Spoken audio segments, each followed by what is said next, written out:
Si ça, c'est pas une volonté de manipuler la population, je ne sais pas ce que c'est. On a eu le 11 septembre, on a eu le 7 octobre, aujourd'hui nous avons le 14 décembre 2025. Écoutez ça plutôt. Donc là, on est censé croire que cet homme est une victime touchée à la tête.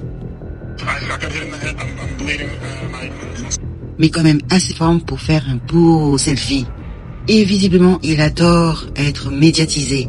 Toujours au bon endroit, au bon moment.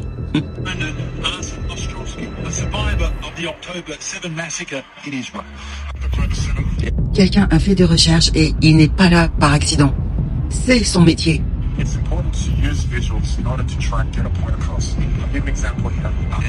Arsène est un ingénieur de narratif. Cette phrase n'est pas de moi.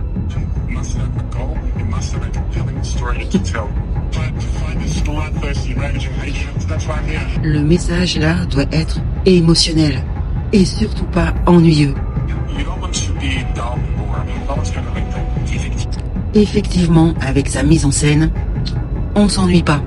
La veille, on prépare le terrain avec Erika, le 13 décembre 2025. Une opération sous faux drapeau, c'est quand on te dit qui regarder, quoi ressentir et quoi penser, avant même que tu aies le temps de réfléchir, pour conditionner émotionnellement le spectateur, faire monter la tension. Le 14 décembre, attaque terroriste à Sydney. L'urgence morale. Et on propose de nouvelles lois pour un changement radical. Au nom de la sécurité. Et on vous enlève encore des libertés. Tout a été orchestré. Comme d'habitude, cousu de fil blanc. Donc là, c'est flagrant. Mais aujourd'hui, ce qui est différent par rapport au 11 septembre, c'est que vous n'aviez pas des vidéos. Personne ne relayait quoi que ce soit, puisque on ne savait pas. On était un peu démunis.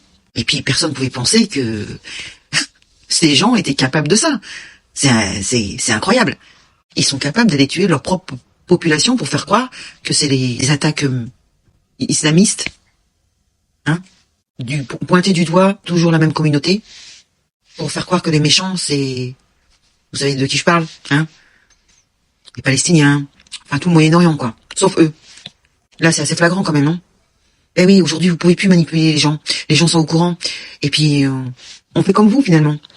On relaie massivement des choses suspectes comme celle-là, comme ce type d'information. Vous n'y arriverez plus, c'est terminé, vous êtes cuits.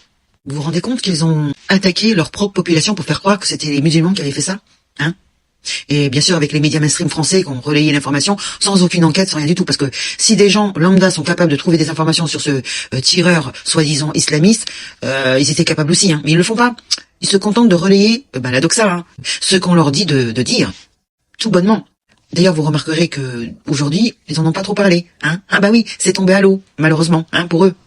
C'est fini, vous n'y arriverez plus à manipuler les gens, c'est terminé. Bien fait, ces gens m'écœurent, ces gens me dégoûtent. Alors, elle est pas incroyable, cette histoire? C'est pas une invention, Il faut faire comme eux, utiliser les mêmes armes. Il faut relayer massivement. Pareil. Comme ils font avec leurs faux comptes et tout ça, là. Je vais pas dire ce que je pense, mais c'est vraiment des chiens de la... T'as compris? Leur pseudo-terreau aussi, vous avez vu, c'est pas du tout ce qu'on nous a dit. Soi-disant qu'ils venaient de Syrie. Donc, la source, c'est donc la police fédérale australienne qui confirme que l'attaque prétendue terroriste était donc une opération sous faux drapeau. Il confirme que des groupes criminels organisés, le temps et Mossad, ont instrumentalisé volontairement l'antisémitisme pour obtenir la réaction souhaitée. Vous avez compris? Tiens, je vous montre juste une capture d'écran de la dame qui justement est en train de dire ce que je viens de vous dire. C'est sur la chaîne télé australienne. Donc pour en revenir au terreau, apparemment, ça serait donc un Israélien. Voici sa page de compte Facebook qui a été retirée depuis. Bon, comme ça c'est clair. On n'a plus rien à rajouter. Vous allez le payer cher, je vous le dis. Nous, on va faire notre boulot, on va relayer un max. N'est-ce pas les amis? Allez, à bientôt. Ciao.